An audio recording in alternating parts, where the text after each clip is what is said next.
Good afternoon. Yep, that's clear. Um, and I hope this will be a brisk session in the interests of lunch. Our topic is the global model for Sikkim tourism. But I want to start a bit louder. I want to start on a personal note, which is that my own journey as a tourist began in Sikkim many, many years ago in, I think, 1981. When I was just out of school, it was the first long journey I ever took in the country, and I went to Sikkim. On the way there, I met people who were very jealous because permits were very difficult at the time. It was not a global destination, but I made my way to Gangtok, of course, and Pemyangtse. I ate Dale chilies. I had a wonderful time. I couldn't get to the north where I really wanted to go. I couldn't get a permit then. But since then, I've been back several times. I've been to the Zuluk side, Nathang, to Yumthang and Lachung in the north, to Kechopalri. In the west, I've seen a lot of change and startling change in Gangtok. But now I'd like to ask you all a fairly general question about your own impression of Sikkim's tourism journey and what has changed, what the major milestones have been. Perhaps we could start with you, Mr. Rao.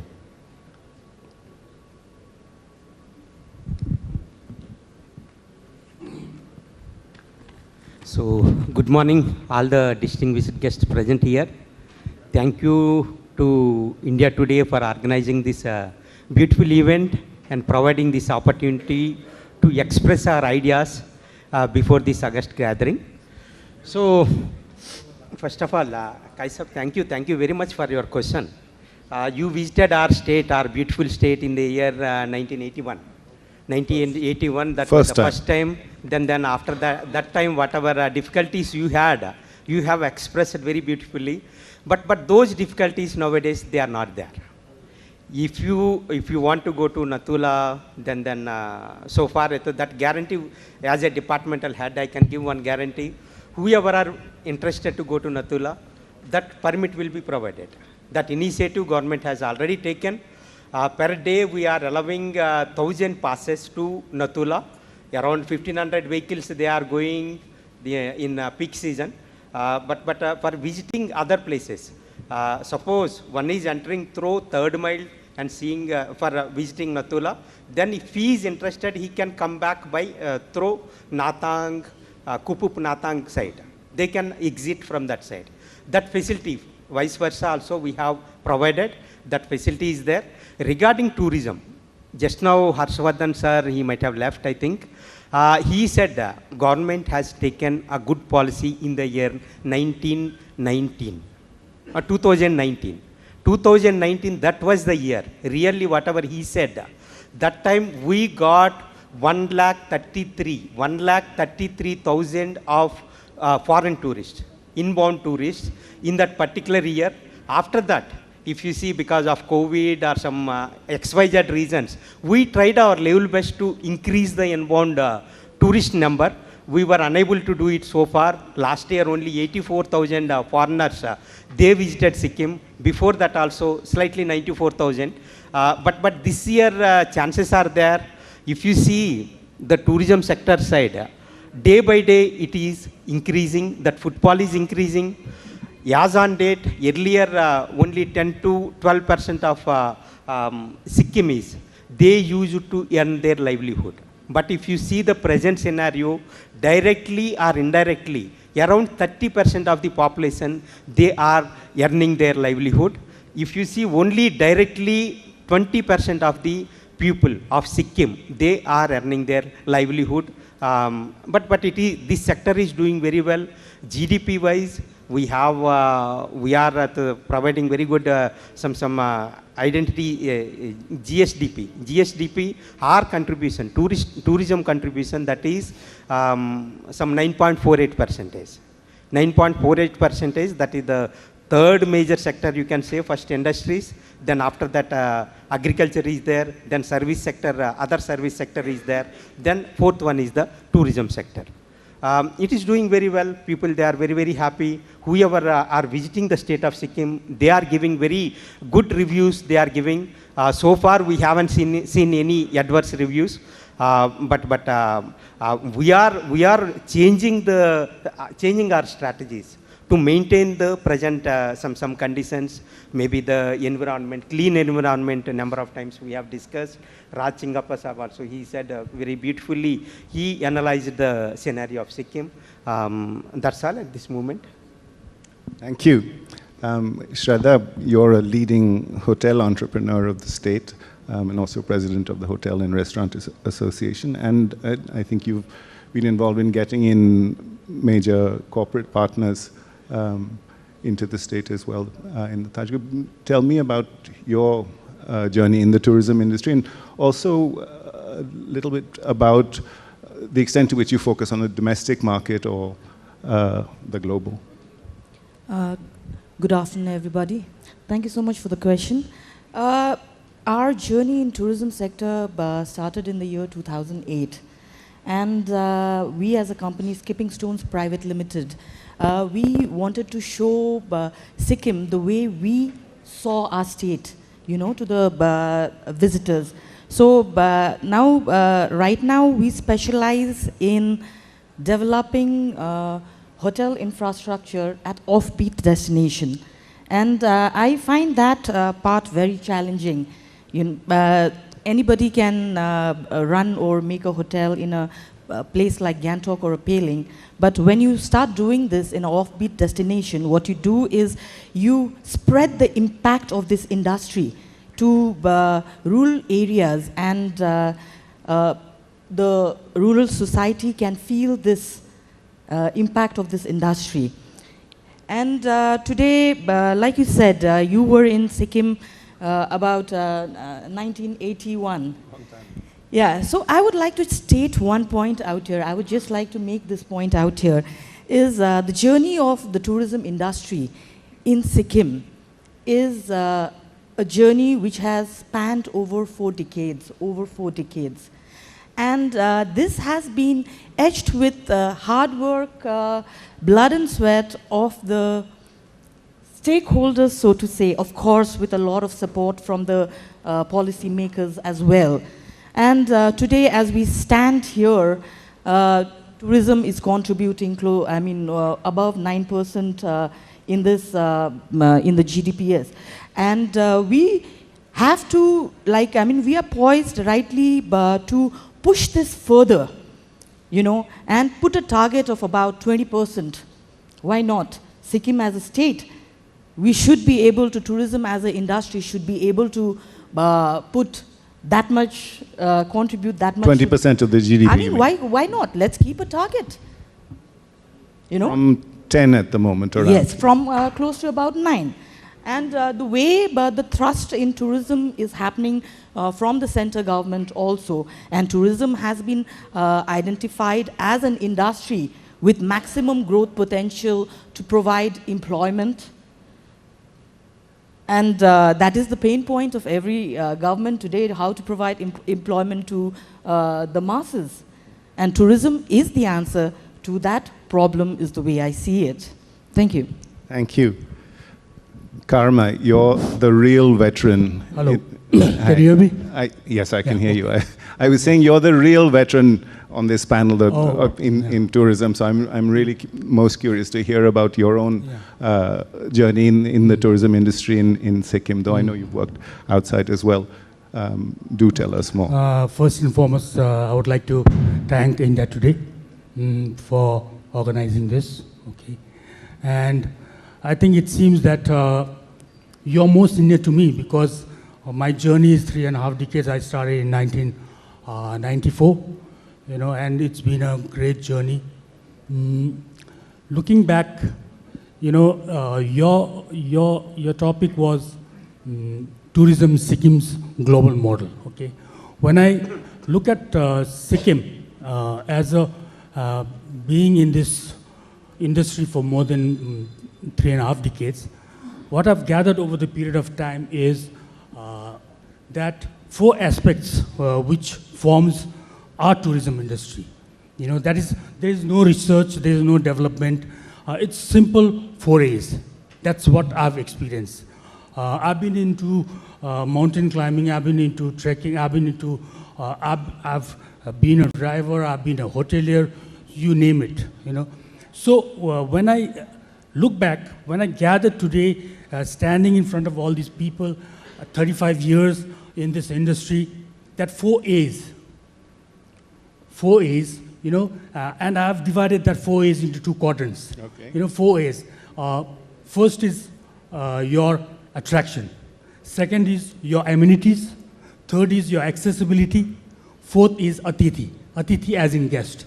Okay, so first quadrant is yours, attraction. Attraction basically is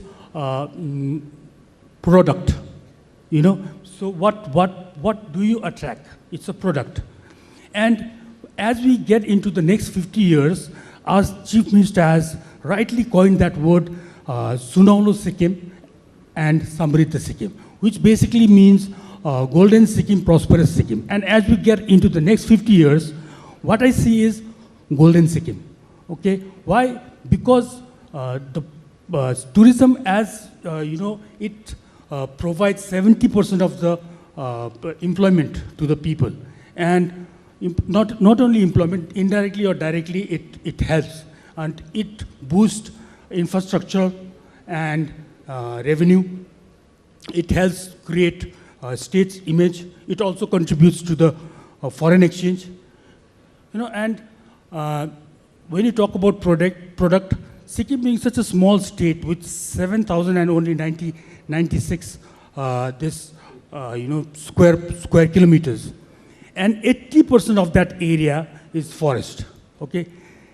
Now, 80% area of that our state is forest. That means we are good in carbon footprint. You know, and out of that 80%, 25% is reserved as Kanchenjunga National Park. It is designated as the mixed heritage site by UNESCO. So that's unique. And 80% forest. We have the 3rd highest mountain in the world. You know, 8,595 meters. And it is technically the most difficult mountain to climb after K2 and Everest. I thought it wasn't allowed to climb it. Beg your pardon? I thought it wasn't allowed. No, the last people who climbed was, you know, granted permission by the Chogel. But they were supposed to climb below 5 feet. Okay? So talking about the areas, and we have, within that small area, we have 4 climatic zones. Subtropical, you know, temperate, alpine, cold desert. And within the period of 5 to 6 hours, you can literally go from subtropical to the alpine. Okay? And where would you find a beautiful, pristine lake just a couple of hours from your Gangtok? We have 660 plus species of orchids, 631 plus species of butterflies. And out of that, 50% of the populations of butterflies is in Sikkim. 575 plus species of birds, 30% is in Sikkim. You know, and this is how unique we are. Hotspot. Yeah, and it is a vibrant and great biodiversity of hotspot. And it is, you know, like 35 species of most rare orchids, 4,500 species of plants. And if you look at Sikkim being a kind of a people, when people look at it, it looks like a Buddhist circuit. You won't believe we have more than 190 monasteries compared to Ladakh, compared to other states, Buddhist monasteries. And Sikkim is the only state where we have all the 4 sects, Kagyukpa, Nyingmapa, Gelugpa, and Sakyapa. We also have a Bon monastery which predates Buddhism, you know. Yes. And being a global model, what do you want? And Sikkim, as the most important factor, our Chief Minister is the most popular Chief Minister of India. He is a global factor. And we are the most integrated state in the Union of India. These are the product, okay? Can I go on? We had better move on, though I appreciate your passion. I really so do. I'll get back to the amenities. Yes. Yeah, amenities. Well, I think we should cut to the. I was going to ask another question, but please carry on. the second A, which was second amenities. Okay. accessibility. No, no, amenities, second. See, that is the first quadrant. The third quadrant is accessibility. That's dynamic. Okay? Accessibility and Tithi is dynamic. What I feel is that this amenities and attraction is a static, because product is static. Amenities, like as in amenities, you talk about the sightseeing points. We have the Char Dhams, we have the hot air balloons, we have bungee jumping, we have everything. But from the private stakeholders, we have the main amenities, the hotels, the resorts, the homestays, and we we have almost 1,200 plus hotels, 800 of them in Gangtok. We can provide 50,000 beds every day, almost 24, 25 category hotels, And when I say amenities, we are ready as a hotel. From you name it, Taj Kutir, Taj Vivanta, Ramada, ITC. You also have a timeshare companies like Sterling and Club Mahindra. And the homestays, you won't believe, recently the government scheme for the employment of the local people, they have given opportunity to all the unemployed people to create homestays. Sikkim is the state where you have the most traditional homestays in Lachung and Janggu area, where the royal families of Norway come and visit for the peaceful environment. Where do you find a global model than that? That's amenities. Maybe the third and the fourth part I'll come later. Okay, yes, but I am burning to get to the connectivity. As I'm burning to get to the connectivity or the accessibility issue. I'm game. Well, I will ask Mr. Rao or perhaps Shraddha, since Pakyong Airport, I mean, was a conspicuous and big and welcome scheme, but we ran into problems some time ago. I hear that it's about to open again. Highway development is, I know, going on apace, but requires work. There's ambitious plans for railway, which we heard about. I also heard rumors today of plans for a second airport. I don't know if that is verifiable, but yeah, Mr. Rao, could you tell us what is happening? Regarding connectivity, there is, as on date, there is no plan for a second airport. First airport, that is the Pakyang airport, that is not under operation from last 1.5 years. SpiceJet, they have taken that responsibility under Udan, but their position is not good. That's why they are unable to operate that one. Except SpiceJet, no other airlines in India, they have that particular category, that Bombardier Q400. That aircraft is not available with other airlines. That's why that responsibility was given to SpiceJet, and totally even Ministry of Civil Aviation, they are depending on that. But very soon they are also very eager, and they are trying to find out some solution.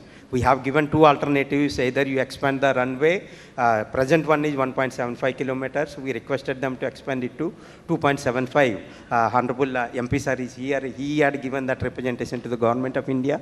Then second one is, we requested Air India to buy one Q400, Bombardier Q400. If they buy and operate for Sikkim, temporarily that problem, whatever connectivity problem is, that will be addressed. Morning, our Honorable Chief Minister, sir, he has explained, NHIDCL, they have taken up that responsibility. Only teething problems will be there for 15 days or some 10 days, that problem will be there. Sometimes they are blocking the road for taking up the remaining work. So few places, proper formation width is not there. They are developing that one. Then rail connectivity, Honorable Chief Minister, morning he said, by 27th we are going to get connectivity from Sivok to Rangpur. Oh. That is Majita railway station, that has already developed. After getting all these connectivities, then definitely there will not be any problem. Right now, whatever target we are keeping, only the thing is, if the NH10 is open, whatever target you keep, 20 lakh, 30 lakh, whatever number you are going to keep, we are going to achieve it. Because this is the dream destination. Excellent, thank you. We're running short of time. The other recent big headline was the reopening of traffic on Nathula for the Mansarovar route, which has been closed, I think, either since the Doklam crisis or COVID, I'm not sure. That's very exciting, of course, and that is also from June, yes, I think. Yes. So I would love to hear more of that, but I would also like to hear from the others about whether there's any speculation or hope that there might be increased traffic on this route that benefits local entrepreneurs, and perhaps even two-way traffic, bringing international travelers to India from Lhasa. Okay. I'll answer that thing. Okay. Actually, regarding this Kailas Manasarovar Yatra, this got discontinued from 2019 onwards. Then after that, there was a COVID and some problems are there. Then again, from, you have rightly said, June 15th, we are going to get the first batch. Actually, this entire scheme, how many project, people? How many travelers will that be? 10 batches they have approved. Yesterday, they have finalized the list also, first batch, second batch, third batch. Each batch is consisting 48 tourists, then 2 liaison officers from Ministry of External Affairs. That is 50% slot will be there in each batch. First batch, they are going to reach Delhi on 11th. Then that is almost 21-22 days tour. Then after 21st day, then 22nd day, they are going to reach Delhi. So first batch, they are going to reach Gangtok on 15th. Then they'll come back. Last batch, they are going to return on 24th of August. So 10 batches, 500 people will be there. But earlier through Uttarakhand they used to do good business. But this time, is a much better route. This time they have given 10 batches to Sikkim, 5 batches to Uttarakhand. Okay. So yesterday formalities have been completed, and 15th we are going to receive them in Sikkim. Okay. That is one thing. Second question. Wonderful. Well, that I wonder if I can take it Hello. to. Hello. Can you hear me? Yeah. Whether there's any prospect of increasing traffic, and maybe have you made any proposals from the private sector to the government for? Yeah, we are planning. Initially also, like our association along with the hotel association, we've been envisaging growth in Mansarovar. Because of the COVID and the GLOF, there was a lull in those periods. Now it has started. But as a tourism stakeholder, what our aims and objectives regarding the Mansarovar is, this particular group is subsidized by Government of India, and it is handled by Tourism Department. What we envisage is, as a stakeholder, tourism stakeholder, this particular season of Mansarovar happens when there's a lull in our business. That is especially monsoon time, August, September, July, August, okay. And especially because of the monsoon, the main Gangtok, Sikkim, we don't have tourists, and all from the people from the mainland also, they don't come. So during that period, the business starts in the cold desert area like Tibetan Plateau, Ladakh, Lhasa, Mansarovar. Okay. Now what we look for the future, our Honorable MP Saab is also here. This is our prayer, is why not, once this smoothen things out after 1 or 2 years, why not request the Government of India to provide certain quotas to the private sector? So what happens when there's a lull in Gangtok, the private sector, we can have at least 50 to 60 groups, so that we can, private sector can control that, our hotels will flourish, people will go. And Mr. Freeze, you know something, that Mansarovar is the most sought after pilgrimage destination for the Hindus. Yes. You won't believe, I've got a friend in Canada, Hindu friends in Europe, America, they are willing to pay people from the diaspora. Any amount of money to take their parents to Mansarovar. And if you compare Nepal, Uttarakhand and Sikkim, Sikkim is the most easiest access, because once you go through Nathula trade, you just hop into the bus, you just ride. And another aspect, because of during that season, another aspect is, now there's almost 3 million footfalls in Lhasa, okay, Lhasa, Sigache, and there is a lot of traffic towards other side, Rumbuk Monastery and northern side of Everest, because there's lots of climbing from that side. Now, what we request our Honorable MP Saab also is that why not that all those traffic, see, as a tourist, what they want is, they don't want to go one route and come back from one route. They would always love to have a circuit, okay? And when you have millions of foreign tourists, that is also foreign exchange. I'm not talking about, domestic. Foreign tourists coming to Lhasa. Lhasa, they visit Sigatse. From Sigatse, Ganze, Fari, and they can, come to Sikkim. And now, Sikkim already has an immigration center because of the Tibet trade. Okay, and we see in Nepal also, near Kakarbita, a small, I wouldn't say dingy, but small immigration center.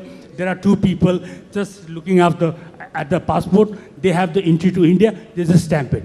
So we just need our guest foreign clients to tell them, okay, now Sikkim, we will accept you. From Tibet, from Lhasa, you don't need to go back. Please come through Nathula. Yeah. They would love to. And we just need to have an immigration center out there. Then another prospect of international tourism. Sounds most exciting. Unfortunately, we're nearly out of time, so I have to ask you my most important question, which is, where should I go next in Sikkim? Where should I go next? Tell me. See, I talked about all the branded hotels, Taj Kuti, Taj Bhivan, Taj Ramada. I've got a small hotel called Tashiri, you come to me. Okay. I will take care of everything. I've got a hotel. Oh, good answer, good hotel answer. In Lachung. I've got a resort in Lachung also. I'll take you for a walk. Oh, I like Lachung. And there'll be a long walk in the forest. Okay. Shraddha, advise me. You, with the offbeat destinations, tell me where I should go next. I believe there are a couple of new destinations that are coming up in Sikkim, like Yangyang is one of it. Langyang. Yangyang, Yeah. Very close to Gangtok and in the middle of, and it's a beautiful, pristine village, which has the longest ropeway, if I am right, and a skywalk is getting built around the region. Wow. And yeah, you should visit that destination soon. I shall make the effort. Yeah. Thank you all very much.